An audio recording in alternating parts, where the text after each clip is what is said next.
About burnout among surgeons.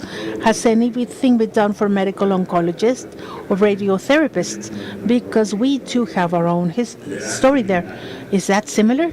Is the stress that we might have also, or other specialists might have?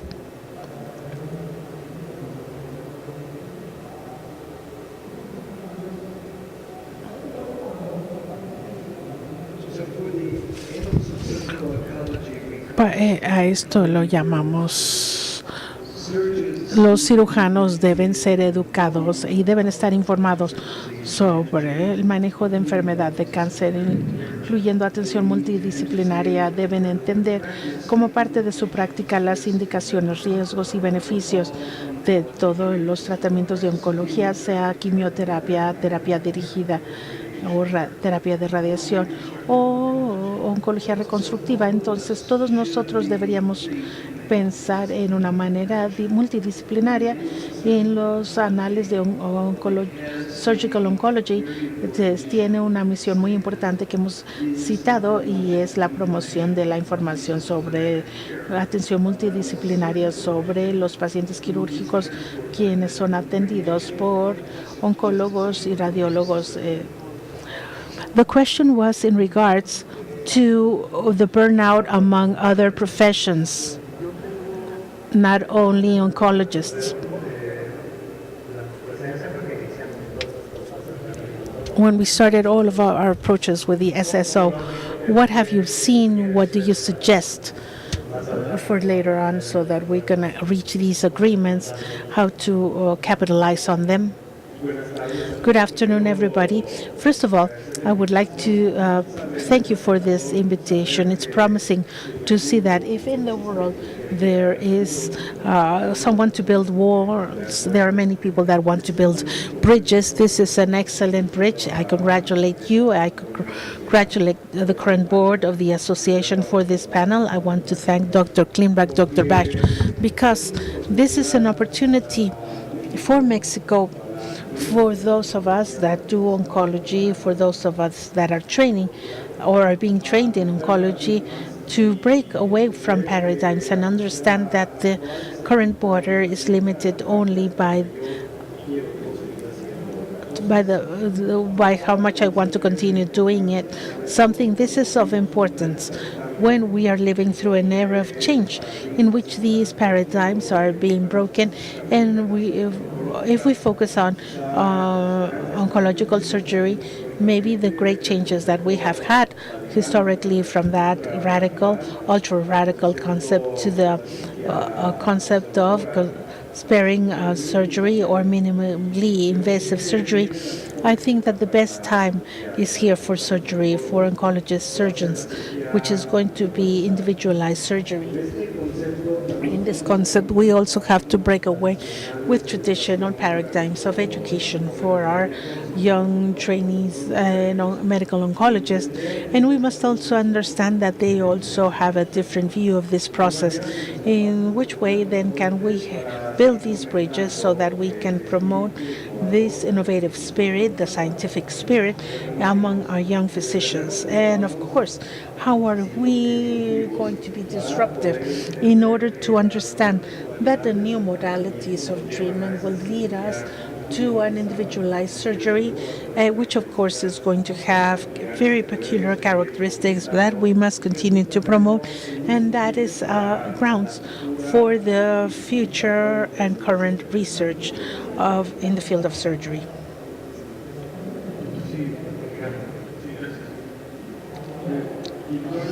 Undoubtedly, for me, writing in medicine, in the medical field, is a need. And aside from that, it is also a pleasure. But because it allows us to self-evaluate, it allows us to compare ourselves in a world that sees things in so many approaches. I understood this at an age when I was already into age. I would like to ask you, how is it that you incentivize or motivate that are being trained, the young people, so that they can understand the need of writing.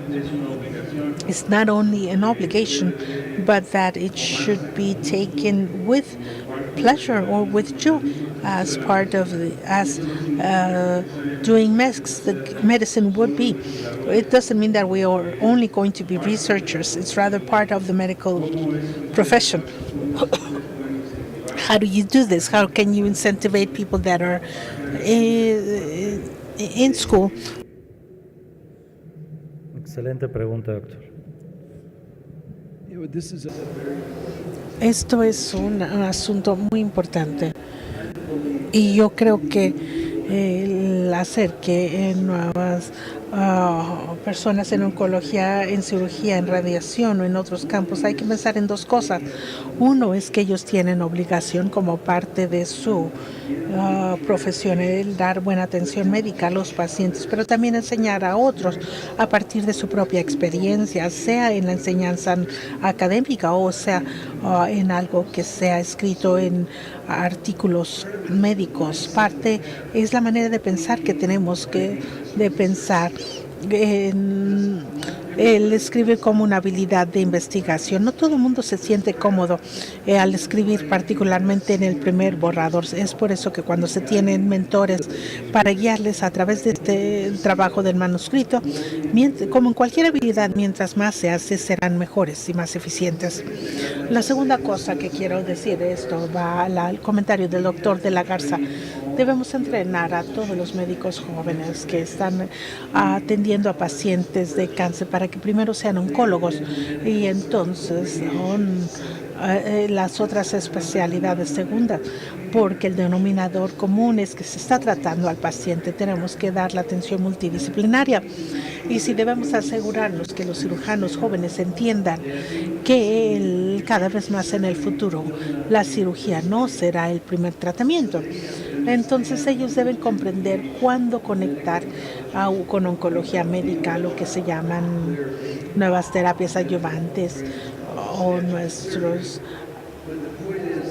Bueno, el punto es que la combinación en secuencia del tratamiento del cáncer hoy en día frecuentemente y cada vez más en el futuro no va a requerir cirugía primero, sino que será parte de una combinación de tratamiento después de tratamiento sistémico aún de radiación.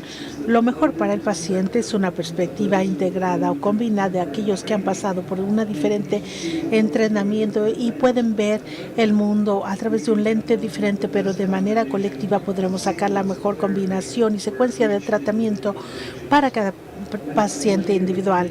Es una manera de pensar que también debemos enseñar a hacerlo. Somos primero oncólogos y después subespecialistas. En segundo lugar, un tratamiento no es sustituto del otro, sino que la combinación puede ser mejor a lo mejor para cada paciente. Y la segunda parte de su pregunta es que creo que sí tenemos nuestra obligación de transferir nuestro conocimiento y esto se debe hacer a través de nuestras publicaciones y al hacerlo bien, contando o narrando una buena historia. No es solamente decir, vean todo el trabajo de investigación que he hecho, sino más bien hay que decir, yo tengo un trabajo que es interesante y quiero hablarte sobre esta investigación en torno a una hipótesis. Me encantó tu conferencia, Charles. Cuando imparto clases a los residentes, no les dejo escribir más que una cosa a la vez y lo más fácil. Siempre les pido que empiecen con eso. Sabes lo que hiciste, sabes cómo lo hiciste y tienes que escribirlo y les digo, la delimitación y nuevamente vas afinando y después finalmente tienes frases y siempre se puede encontrar un editor para depurar el inglés. Tengo a una persona en mi personal que tiene temor por escribir, no se siente cómoda con su inglés. Yo le digo, ¿sabes lo que hiciste? Puedes organizar tu información, lo que hiciste en cuanto a la metodología y contesta eso en tus resultados. Y realmente no se puede escribir una discusión o la introducción hasta que se haga eso. puedes escribir también sobre tu método cuando se va haciendo la investigación, entonces realmente puede ser bastante fácil. Y finalmente, no te preocupes quién lo va a saber, y siempre podemos encontrar a alguien que lo va a criticar y depurar el inglés. Eso es lo menos de todo. Creo que la otra parte, cuando publicas, ya no lo puedes borrar. Hay que dedicar el tiempo asegurándose que lo que has publicado sea reproducible y preciso. No te debes esperar a que alguien te diga que te faltó tal punto en la investigación. Esto me pasa a mí antes de publicar. Hago 10 borradores, cada vez voy mejorando, haciendo que el mensaje sea más claro. Y le pido a mis colegas que lean mi borrador conforme a su perspectiva de lo que han aprendido de mi historia, para asegurarme que lo que estoy tratando de comunicar es lo que ellos también están leyendo. Buenas tardes. Nos comentaba el doctor Balch acerca de la importancia de la publicación, sobre todo en revistas top, y buscar siempre tener un plan B en caso de ser rechazados algún trabajo original. Creo que la mayoría nacemos como oncólogos con poca experiencia en cuanto a la publicación. ¿Qué opinaría usted una conducta, tal vez llamémoslo opuesta, acerca de intentar publicar primero en una revista más modesta y después empezar a tirar a las revistas top? ¿O debemos siempre egresar con la visión de tirarle a las grandes aunque nos vayan rechazando la mayoría de las veces?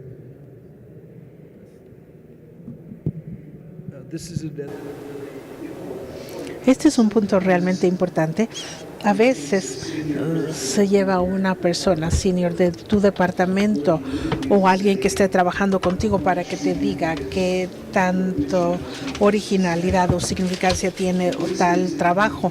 El riesgo es que si no estás en el lugar correcto y le envías a un oncología clínica, vas a tener, o Annals of Clinical Oncology, vas a tener una revisión. Y el punto es que sí hay que templar el entusiasmo para tener una evaluación sobre qué tan importante es. Por ejemplo, no presentaste reportes de caso, otras revistas sí lo reciben. Hay que tener moderación para seleccionar su revista, pero si piensas que esta es una buena investigación, no hay daño en tratar de presentarla a las mejores revistas para ver cómo pasa el proceso de revisión, y después ya puedes descalar a partir de eso. Yo no desmotivaría a las personas de enviar su artículo o su trabajo a una muy buena revista, a menos que usted piense directamente que no sea suficientemente original para que pase la prueba a través de la oficina editorial. Yo siempre digo que si no te acercas al triángulo para batear, no vas a meter un home run. Te van a dar retroalimentación. Si no quieren verlo en su propia revista, puedes mejorar tu artículo con base a la retroalimentación. Sector. Quisiera tomar el punto de burnout, sobre todo cuando en la dinámica hiciste el comentario. Efectivamente, en México es algo que no hemos estudiado a profundidad.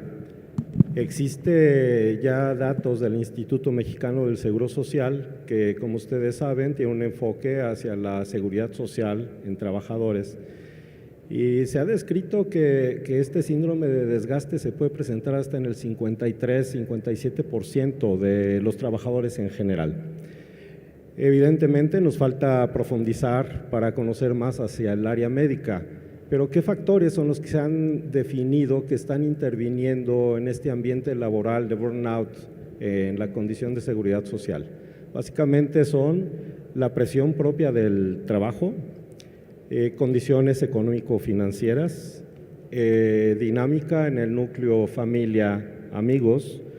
Muy importante la condición de violencia que lamentablemente podemos pensar o vivir en nuestra ciudad, en nuestro país, y una condición propia de cómo percibo mi realidad y cómo, de acuerdo al tipo de personalidad que tengo, estoy preparado para responder estos ambientes externos y ambientes internos.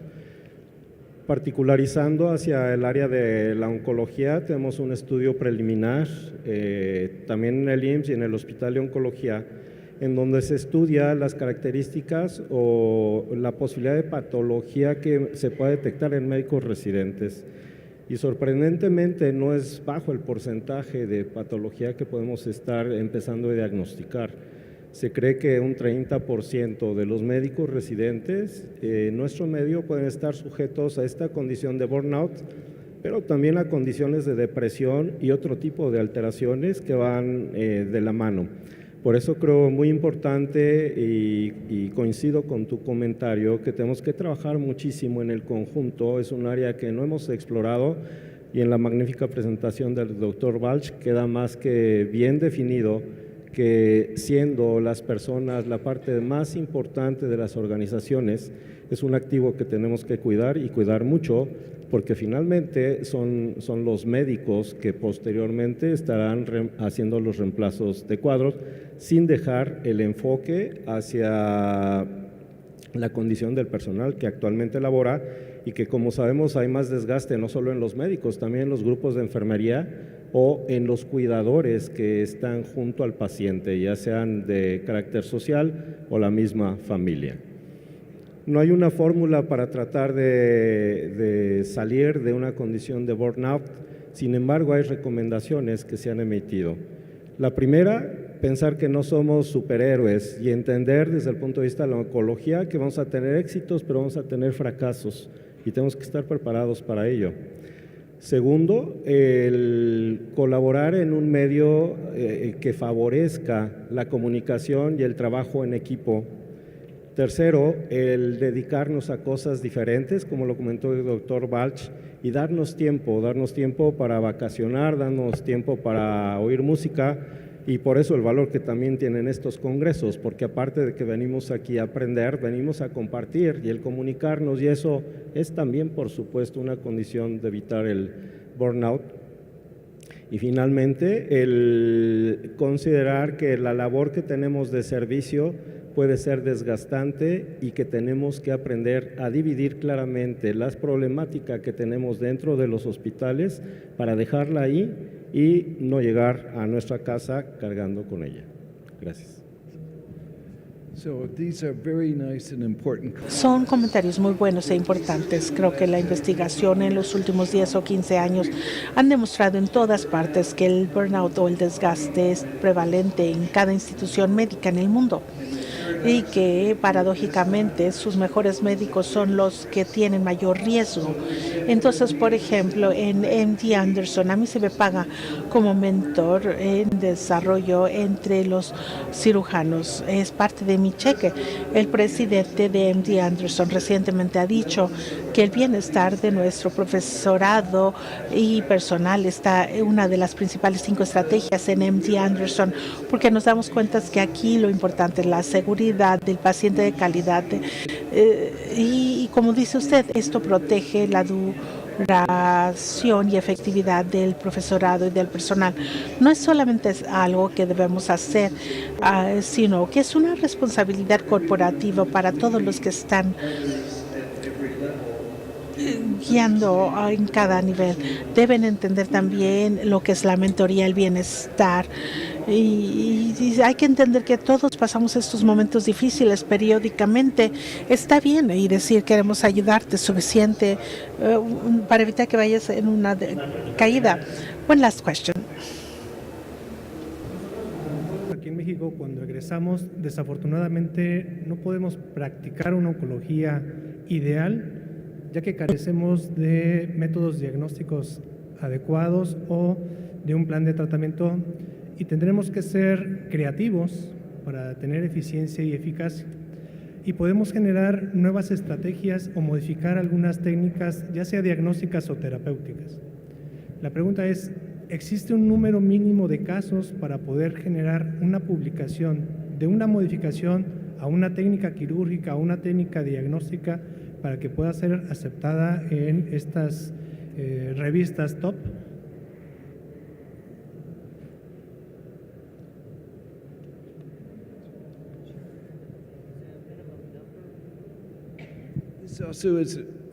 surgery is, at a technical level, has a learning curve.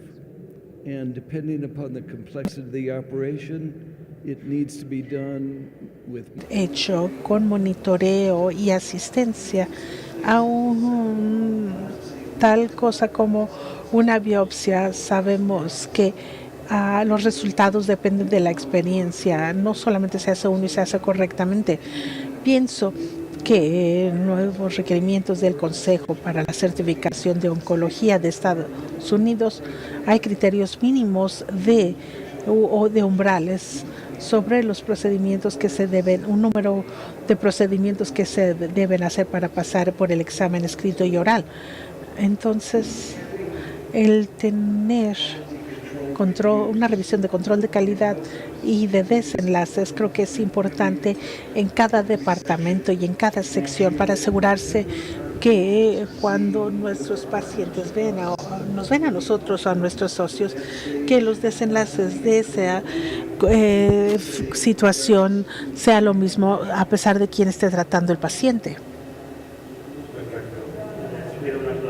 Los ponentes. Les pido se queden ahí tantito. 5 minutos vamos a ocupar. No es como tal parte de la SCO, pero la Sociedad Mexicana de Oncología acaba de signar un acuerdo con una compañía que preside Charles Walsh, que es Cancer Expert Now. Cancer Expert Now sí tiene que ver porque todos los expresidentes de SCO están como consejeros, muchos de expresidentes de ASCO, y la idea es que todos los miembros de SMEO puedan, a través de una plataforma, subir sus casos que ellos tengan en sus instituciones o ya sean públicas o privadas. Algún caso de duda, lo que sea, se puede consultar con todos estos expertos. Para una firma simbólica de esto, le pido al presidente, el doctor Gregorio Quintero, y al doctor Charles Walsh. Susan servirá como testigo, lo mismo que nuestro presidente del Consejo, el doctor Escudero.